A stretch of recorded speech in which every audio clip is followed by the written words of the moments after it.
చొక్కా పట్టుకొని ఈడుస్తాం.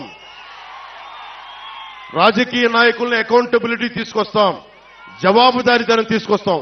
ఆ భయం ఒకటే అడగండి. వైసీపీ నాయకులు వంగా గీత గారిని కానీ ఎవరైనా సరే వైసీపీ నాయకులు మండలానికి ఒకళ్ళు వెళ్తా ఉన్నారు, వారిని ఒకటే అడగండి.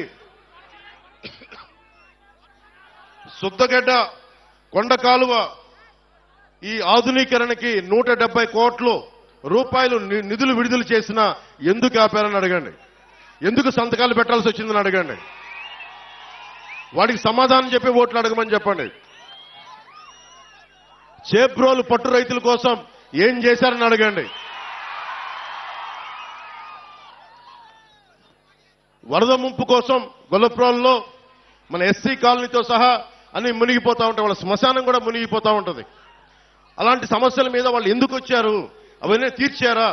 ఈ రోజున ప్రతి 54 గ్రామాలు చెప్పి తిరుగుతా ఉన్నారు, మండలానికి ఒక నాయకులను పెట్టి తిరుగుతా ఉన్నారు. ఈ 5 సంవత్సరాలు మండలానికి ఒక్కొక్క నాయకుడు ఎందుకు తిరగలేదు? నిజంగా సమస్యలు ఎందుకు మీరు పరిష్కరించలేదు? మీరే కనుక పరిష్కరించుంటే పవన్ కళ్యాణ్ అవసరమే లేదు పిఠాపురానికి. మిమ్మల్ని నెత్తి మీద పెట్టుకుంటారు కదా. మీరు సమస్యలను పరిష్కరించలేదనే కదా ఈ రోజున జనసేన, టీడీపీ, బీజేపీ కూటమిని బలపరుస్తున్నారు ప్రజలు. అందుకని దీన్ని దృష్టిలో పెట్టుకొని మీరు ఒక్కసారి ఆలోచించండి.